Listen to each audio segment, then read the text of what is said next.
Hello,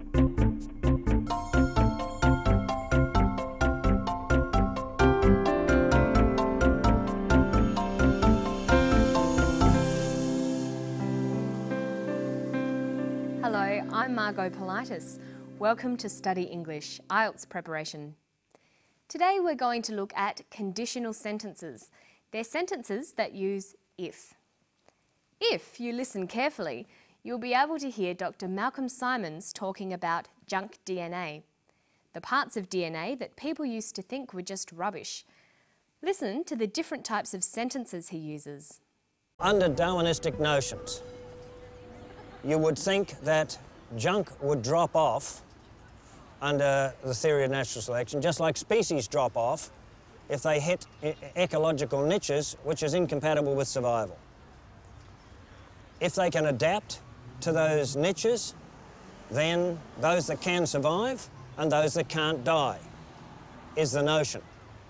If you apply that to the DNA sequence, then the coding region genes which survive have a function.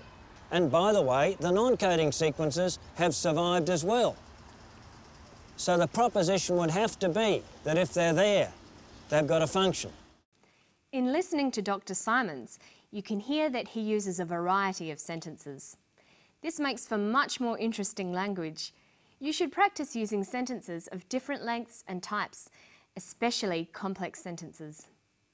Today we're going to look at one of the ways you can create complex sentences using an if clause.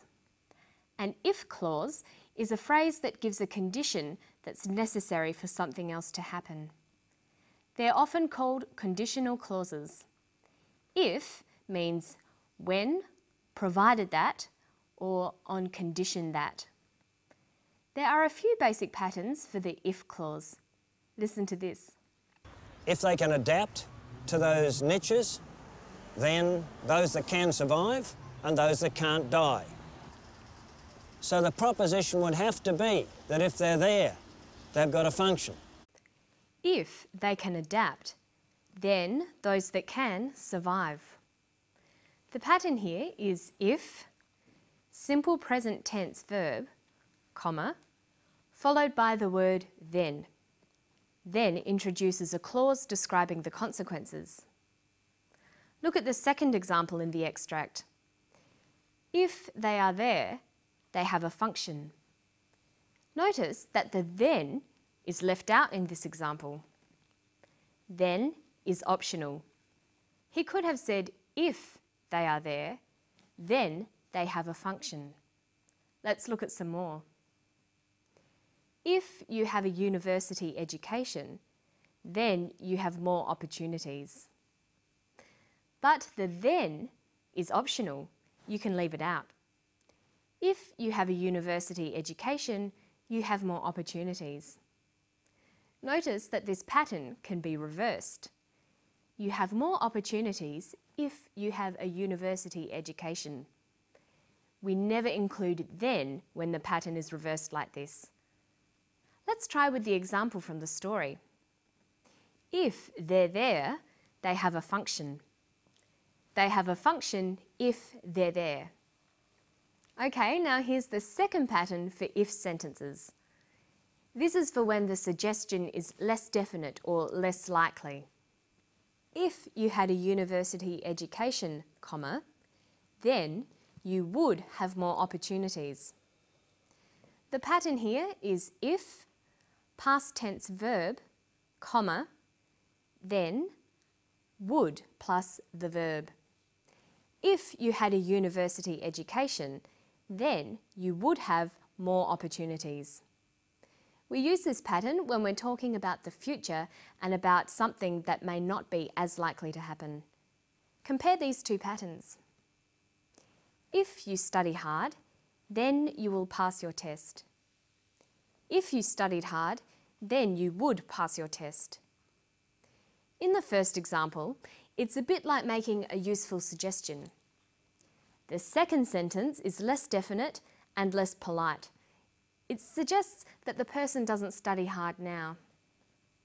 So that's two ways of making the conditional tense. How to say that one thing will happen or might happen if something else happens. There are other forms of the conditional tense too. If you learn them, then your English will improve. Okay, now we're going to look at ways of making opposites by using prefixes. Listen to Dr. Simons again.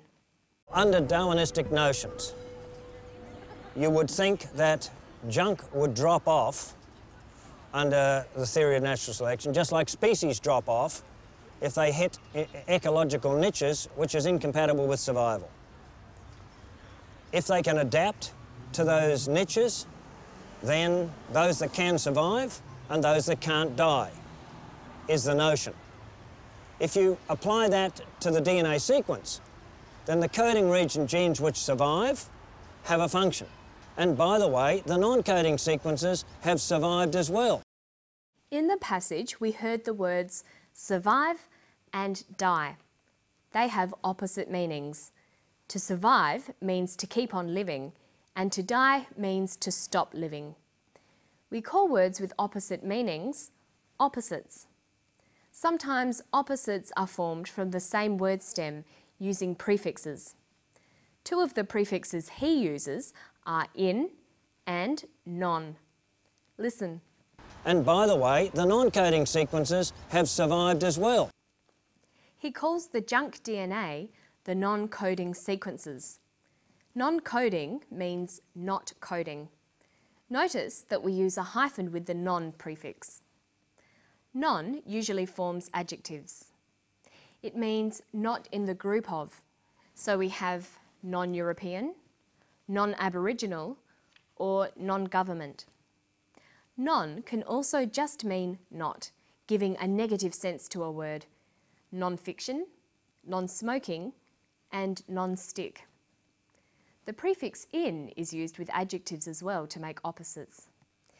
It forms words like insignificant, not significant, inexpensive, not expensive, intolerant, not tolerant. Another common opposite prefix is un. We can have unfair, unattractive, unusual, unnatural. But un can also be used with verbs. It means that an action is reversed. So we have undo, undress, or unbend. There aren't many rules about what sort of words take these prefixes. You'll have to learn most opposites one by one. A good way to do this is to try to find out the opposite every time you come across a new word. Finally for today, let's have a look at how you can form adjectives from people's names. Under Darwinistic notions, you would think that junk would drop off under the theory of natural selection. He says under Darwinistic notions. Darwinistic here is an adjective, but it's got a capital letter. Do you know why? Well, that's because it comes from the name Darwin, referring to Charles Darwin, who developed the theory of natural selection. But it's got two suffixes, ist and ick. The ick suffix forms adjectives that mean belonging to or like. So Darwinistic means like a Darwinist. But a Darwinist? Well, the suffix ist forms adjectives too, but it forms an adjective that describes a type of person with a certain set of beliefs.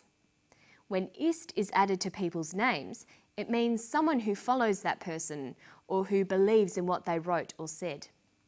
So we can have a Darwinist, someone who believes in Darwin's theories, or a Marxist, someone who follows the writings of Marx, or a Buddhist, someone who follows the teachings of the Buddha. Well, we're out of time for today. Remember to watch out for those opposites and try using if clauses. See you next time. Bye-bye.